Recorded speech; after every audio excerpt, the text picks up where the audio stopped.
Hi guys, and well, first of all, my apologies for the silence for the last couple of days. I haven't been really having too much free time available to do some videos, but alas, I'm back, and I will be doing some interesting reviews now in the next few days. This is the first one of them, and it's a long overdue one, and I'm talking, of course, of the GS Audio ST4. There we go. Okay, this particular one, I asked for it to have a custom shell in terms of its visual appearance and faceplate. It's a 4BA all BA set. It uses Sonion and Knowles BA drivers. It uses the Sonion 38D1DX, which is a BA known for its really good sub bass. It then uses also a 22955 from Knowles, which is again a very well known and bass BA from Knowles, and very well implemented. Sometimes not so well implemented, but overall it's a known BA. It's known as well for its bass, and it uses also a Sonion 23 series in particular the 2389 for the mid and highs. Let me just see. I believe that the double one is, so let me see 1 second please. I just don't want to mislead you guys. So the double, I believe, is the twin, is the oh, I can't really, I believe the double is a 38 series one. So the 2295 is this big one over here. The 38 series is that one there, and it's a double, and then it's a single 2389. Okay, I hope I'm not wrong. Anyway, as I was saying, I asked for this custom look, okay, and this is actually the second set I receive. The first set, for some reason, the impedance was very low.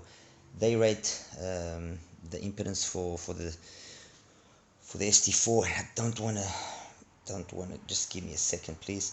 I don't want to mislead. I don't want to give misinformation. So let me just confirm here. GS Audio ST4. Okay, there we go. Okay, so they rate the impedance of the ST4.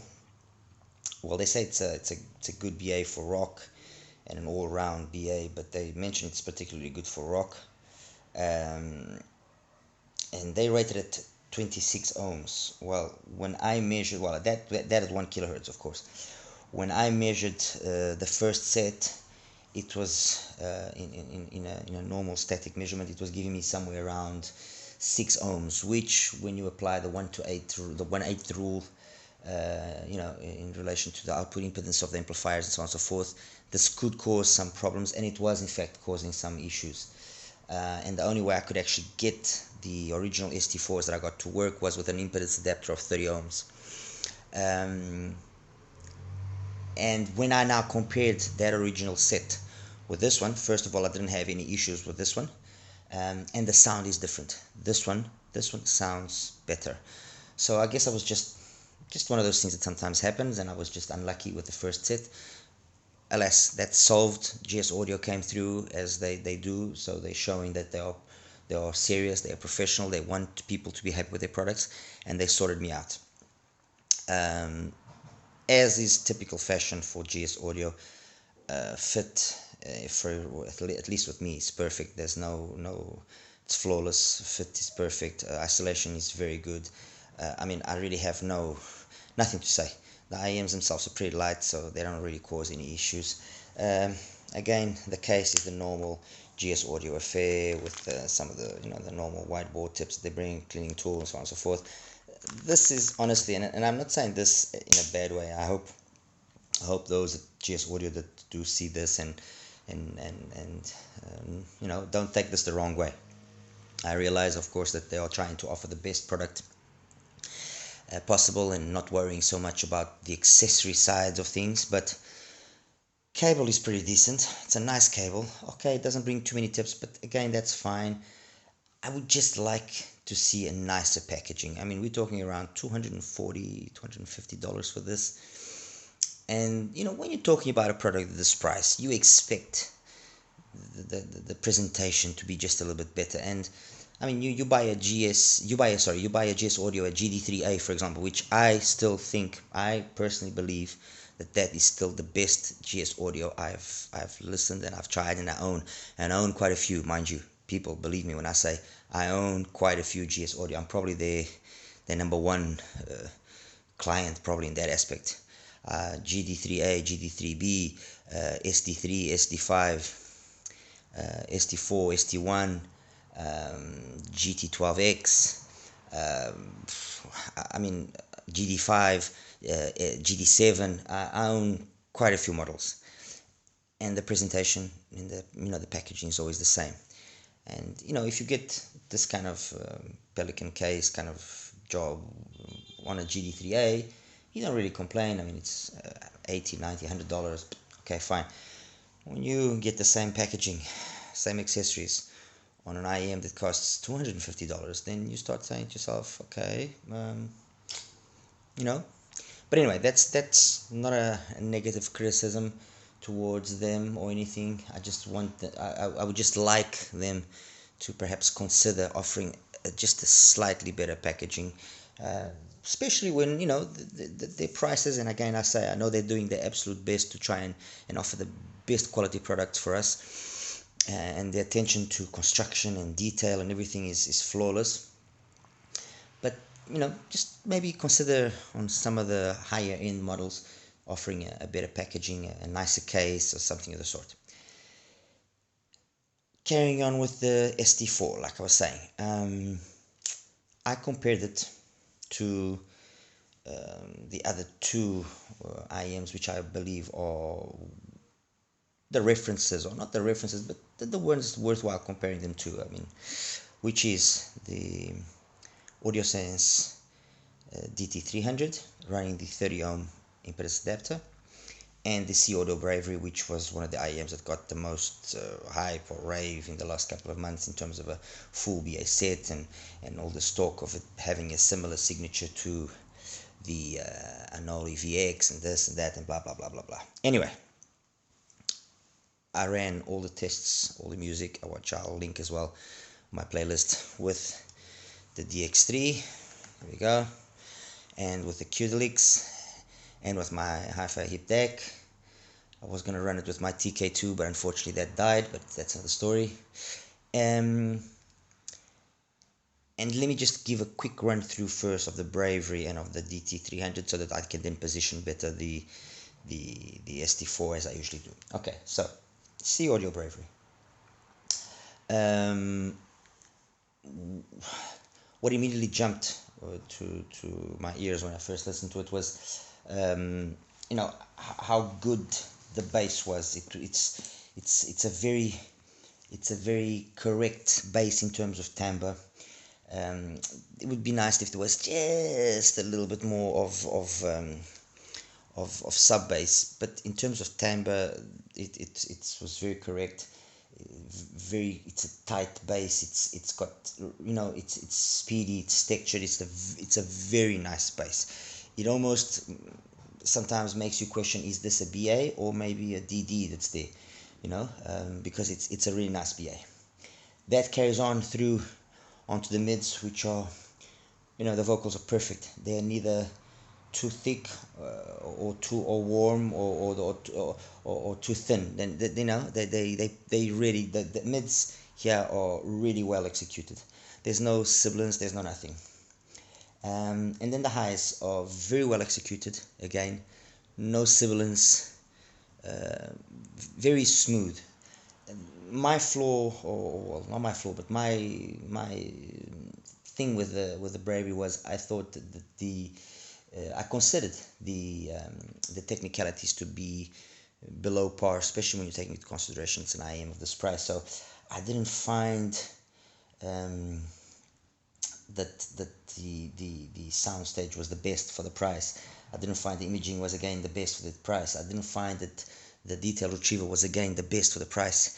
They are all acceptable, but when you take into consideration this is 200, anywhere between $239 to $269, depending on where you buy it from. You know, you expect more. At least I expect more. I want more. It's not, you know. But overall, it's a very smooth sounding earphone. The timbre is undeniably like it's one of the strongest characteristics that it has, and you know, and especially when you take into consideration it's a BA. I didn't find it to have that typical BA sound that people talk about, honestly. So all in all, very good. AudioSense DT300. Well, those that follow me now already for a while, they know I'm a fan of AudioSense. They know I like AudioSense, and I really, I mean, again, they didn't use any fancy BAs here. This is the 22955, which is the same that they also used there and there. It's got a 29689 for the mids and a 30095 for the highs. So the BAs used are basic BAs. It's the only 3 BA set here. So this is a 3 BA, that's 4, and that's 4. I think the main, well, as you guys might have recalled from when I initially heard it, the graph wasn't exactly very appealing initially, but then myself and a fellow reviewer, we tried an impedance adapter.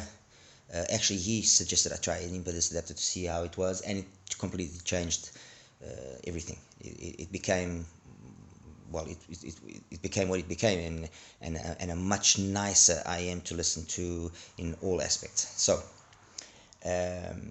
well, beautiful IM. Have a look at it. Construction, I mean, quality of the construction of the AudioSense stuff is just flawless. Look at that. That's a beautiful IM. Beautiful. The resin shells on this thing are exquisite. As I was saying, the implementation of the BAs here has been perfectly executed in my opinion. It's got a kind of a harmony curve. I'll show you the curves of the 3 IEMs in a second. Sub bass is amazing. Mid bass is a little bit below, but the way it just matches up nicely is very nice, is good. Maybe in certain genres like rock, it would have been nice to have a little bit more of mid bass, but I'm not really a rock fan, so you know, I didn't really find it at fault there. Mids are exquisite again, beautifully done. Nothing to be said there. The voices are perfect, very clean. At times I found that they could be a little bit cold of how clean they are. Okay. And then the highs as well, very well executed. When I first reviewed them, I graded the different frequencies as the bass first, then the mids below in terms of the overall quality and everything, and then the highs as well. I now want to make a small correction. Bass, yes, definitely is a star of the show, but then the mids and the highs are on equal level. Why? Because you notice differences when you hear the AudioSense compared to the Bravery and compared to the ST4, and those differences are all down to the extra energy that it has past 8-9K, and it just brings that sparkly, you know, cleanliness and airiness that just makes that little bit extra difference. And you might think, oh, but maybe it will be too excessive, too you know, too shouty or anything. No, the shoutiness which normally you see associated with the 4 to 6K area not being well done, or then again the 6 to 8K area also being a little bit peaky, it's not there. So there's no shoutiness, there's no sibilance, there's no nothing. And that extra energy past 10K, as I was mentioning, is so well done that, again, no sibilance, nothing. It's just very good. Technically wise, it's better than the Bravery, and I mentioned that. I found that soundstage was wide, although not the deepest. Imaging was perfect, was very good. Micro details, excellent.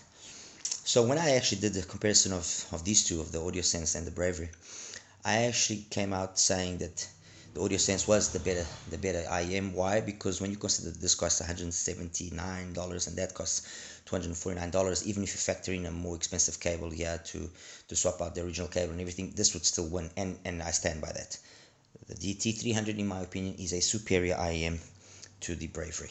Okay, and the main reasons are poor technicalities of the Bravery compared to the DT300, and in my opinion, excessive price, which was based on, oh, it's got some fancy tips, and oh, it's got a nice cable as a justification. I don't buy into that.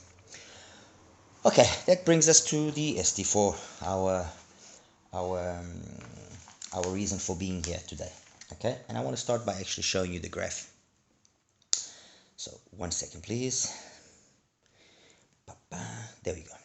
Okay, turn this around, and ta-da! There we go. Okay, so purple line, DT300 running the 30 ohm impedance. You can see that nice thick full sub bass transitions into the mid bass, into the mids nicely. No bleeding, no nothing. It's really good. Carries on nice and smooth all the way. There's a peak there at 8K that doesn't show itself, at least to my ears. And then that extra energy past 8K, very nice. It's kind of almost at the same level as the 1 to 6, 7K. The past 8, 9K area also stays at almost the same level, and that gives that airiness that I was talking about. Okay, so that's the DT300. The Bravery in blue, a little bit less sub bass, mid bass almost the same, mids almost the same again, but then it's past 8K that it loses out to the DT300. There's a peak there, I would say 14, 15 maybe, but overall the highs are not on the same level as a DT300, definitely. And then finally the red line, okay, which is the ST4. So very full mid bass, borderline bleeds into the mids and can muffle them at times, can make the male vocals especially a little bit muffled. It then has that 1K to 4K almost identical to the other two, and then it has that peak there at 4 to 6K, which it brings with it some shoutiness, some aggressiveness, some harshness, which I noticed, and that's well, not the first of my issues, but that's the first negative point that I found. And then it just tapers off very quickly along very similar to the Bravery, but it doesn't have that peak, at around 14, 15K, and so it makes for a much more closed sound. What does this all mean? It means that if you're going to be listening to rock, that mid bass that it has there, that punch, probably will be beneficial. It will be engaging, interesting. Okay, if you're going to be listening to a lot of vocal stuff, might not be absolutely perfect in terms of timbre and so on, because of that extra thickness that is presented there. And then the micro details and all those little minor nuances that you like, or that some of us like if you're a detail freak, they're just not there, or they are there but in a very, very laid back manner. And it's a question of, do you accept it being like that, very laid back, very relaxed, or do you want it to be noticeable? It's that age-old time question of, do you want it to be absolutely audiophile perfect, or do you want it to be perfect to you, perfect to your ears, perfect to the way you like to hear it? Personally, in my taste, it's okay. It's fine. I accept it because I take it for what it is. Okay, I accept it for what it is. Would I have liked more? Definitely, yes. I would have liked it. I would have definitely liked more. But I like the ST4s. I find them very engaging. very fun to listen to because of all that extra mid bass that it has. So they fun to listen to. Are they as tonally correct as the DT300 or as the Bravery? No, they're not. So if I want to do more, let's call it critical listening, these definitely won't be the IEMs that I will be going for. But if I'm wanting to listen to some EDM like I did, hey, fun, that, you know, perfect. I mean, no issues there. If I want to listen to, let's say, normal music, let's put it that way, perfect. The ST4s are perfect for the job. Technically wise, in terms other technicalities in terms of soundstage and imaging, soundstage was acceptable. Again, I would say in terms of soundstage and imaging, very similar to the Bravery, although because it's a little bit more closed due to that extra less energy up top, the Bravery is superior to it. And yeah, that's basically it. I mean, I'm sure it will find its correct, you know, particular person that will really appreciate it for its capabilities. But as compared to the DT300 and the Bravery, I stand by what I said. I still consider the DT300 to be the best, the better IEM of these three. The Bravery is an excellent option. It just, honestly, in my opinion, is overpriced and technically just behind the DT300. And the ST4 is almost second place with the DT300. It is of the three, the Bravery is definitely the more laid back in terms of its overall coherence of sound and how it presents itself. The DT300 is the more engaging one for me because it has that extra energy where it's needed, and it just makes for the presentation of a more varied genre of music's more exciting. The ST4, because of the emphasis that it has on specific areas of its signature, it can be very good with specific music, but it also can leave you, you know, with that feeling of I need a little bit more salt in my food with other genres. So that's why I kind of place these two in second place. There's no real winner between these two. They cost almost the same. You know, say kind of, do you want more laid back or do you want more in your face kind of sound than ST4? In terms of packaging and what brings it, then definitely the Bravery wins. Build quality is very similar. I mean, really, there's not. It's you take your pick. But I stand by what I said, and I repeat it again. DT300 is still the better of the three IEMs. All right, guys. Anyway, I hope this was helpful, and yeah, see you soon in another review. Take care. Bye bye.